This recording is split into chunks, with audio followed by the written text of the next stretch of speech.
Good morning बच्चों। हम chapter 6 जो है दहन और ज्वाला, कल मैंने आपको उसकी वीडियो भेजी थी। आई होप आप सबने देखा होगा, उसको समझा होगा और चैप्टर में भी चैप्टर बुक से भी पढ़ा होगा।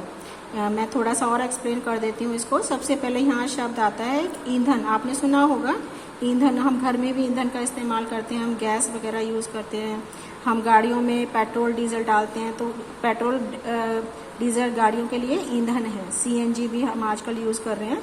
फिर आपने एक चीज़ और नोट की होगी कि जब हम मोमबत्ती जलाते हैं तो उसमें एक लौ बनती है, लेकिन अगर हम कोयला जलाते हैं तो उसमें लौ नहीं बनती, कोई ज्वाला नहीं बनती। हाँ, वो लाल लाल गर्म हो जाता है और हमें ऊष्मा और प्रकाश देता है।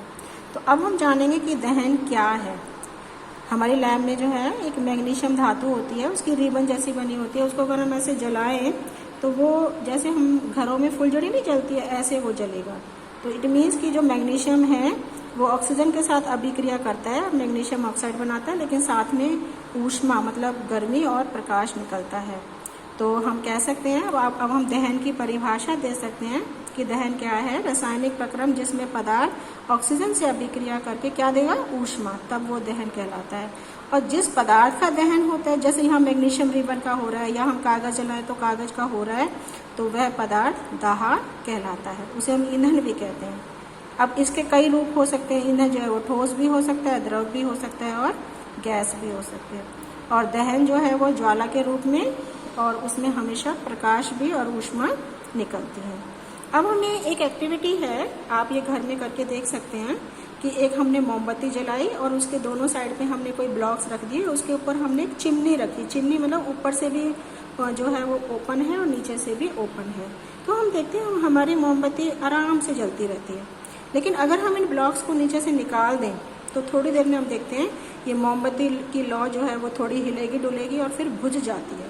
तो ऐसा क्यों होता है? क्योंकि पहले जब हमने इसको ब्लॉक्स पे रखा हुआ था तो इसको आराम से हवा मिल रही थी। जैसे हमने ब्लॉक्स हटाए तो नीचे से हवा बंद हो गई, ऊपर से उतनी मिल नहीं पा रही, तो ये बुझ जाती है। ऐसे तीसरे डायग्राम में आप देख रहे हैं, वहाँ तो हमने बिल्कुल ही बंद कर दिया, कहीं से उसको वायु नहीं मिली, तो जो मोमबत्ती है वो बुझ जाती है। इससे ये सिद्ध होता है कि किसी भी पदार्थ को जलने के लिए ऑक्सीजन की आवश्यकता होती है, वायु, लेकिन उसमें क्या, ऑक्सीजन की आवश्यकता होती है। नेक्स्ट हम पढ़ेंगे कि आपने देखा है कि अगर किसी व्यक्ति के कपड़ों में आग लग जाए तो हम उसको कहते हैं कि ज़मीन पे लेट जाओ, अपने आप को ऐसे रोल रोल करो, या कोई कंबल है, कोई आसपास कपड़ा है वो लपेट लो। तो ऐसा हम क्यों बोलते हैं? ऐसा इसलिए बोलते हैं कि ऐसा करने से जो कपड़ों में आग लगी है, कपड़ों को ऑक्सीजन तो मिलेगी नहीं और वो धीरे धीरे आग बुझ जाएगी।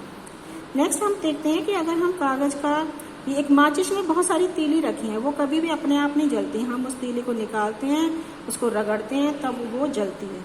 इट मीन्स कि रगड़ने से हमने क्या उत्पन्न की, ऊष्मा, उसको थोड़ा सा गर्म किया।